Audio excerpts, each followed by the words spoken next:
John Brown is one of American history's most controversial figures. There are those who consider him the greatest white man ever produced by American society, while others consider him to be America's first terrorist. My question for you to consider as you watch this presentation: was John Brown an effective anti-racist? To be effective is to be successful in producing a desired or intended result. John Brown's stated goal was to bring an end to slavery, so another way we might think about our question might be, was John Brown successful in his attempts to end slavery?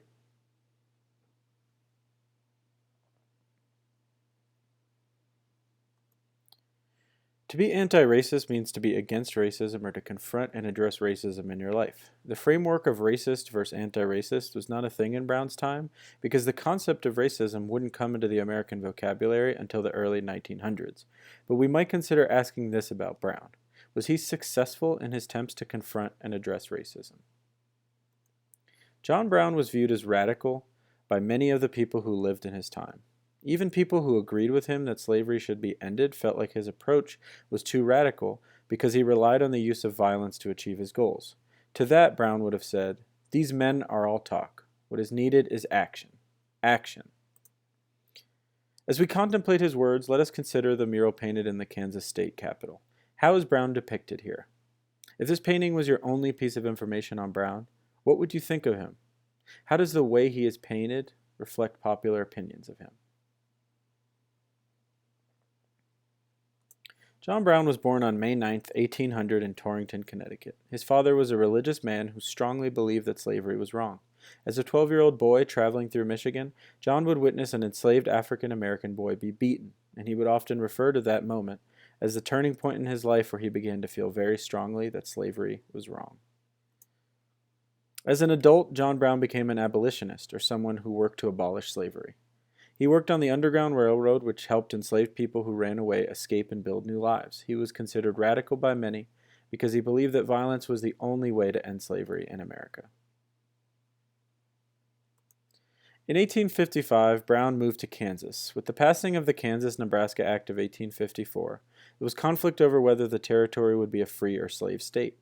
This was an important time in our nation's history, where American leaders and citizens were very much concerned that America would be a nation of slavery. Brown and his sons became involved in this conflict in 1856, which came to be known as Bleeding Kansas. He and several of his men killed 5 pro-slavery settlers after being attacked at Pottawatomie Creek.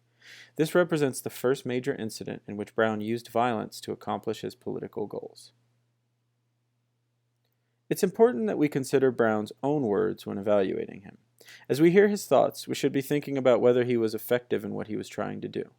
One of his most famous quotes is, "I have only a short time to live, only one death to die, and I will die fighting for this cause. There will be no peace in this land until slavery is done for."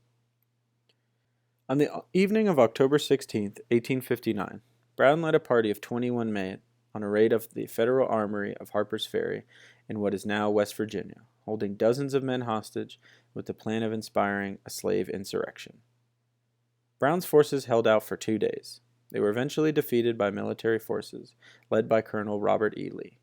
Many of Brown's men were killed, including 2 of his sons, and he was captured on November 2nd when he was sentenced to death.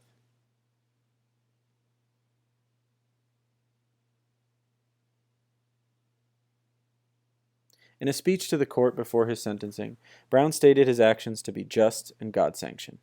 Debate ensued over how Brown should be viewed, deepening the divide between North and South, and having profound implications for the direction of the country. Brown was executed on December 2nd, 1859.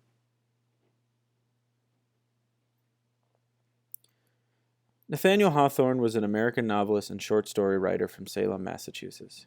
He opposed the Civil War, and in 1862 he published an essay in which he said of Brown, "Nobody was ever more justly hanged."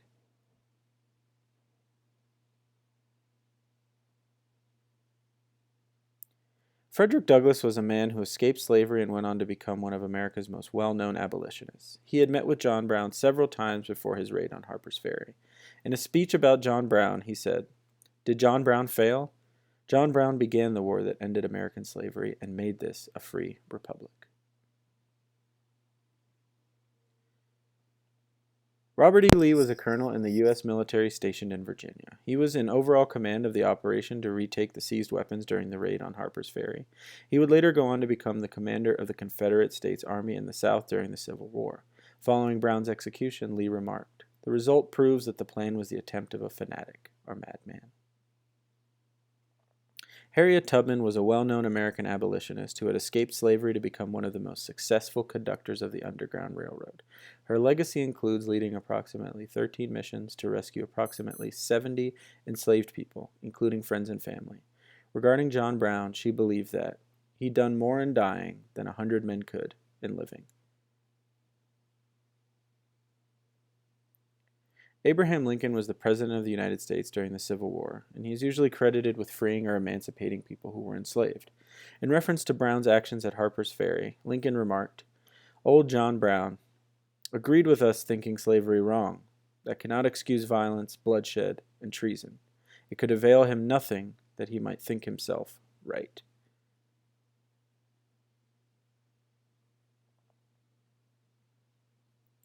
John Brown was executed in 1859. 2 years later, Union troops fighting for the North in the Civil War would march south chanting the lyrics to this song.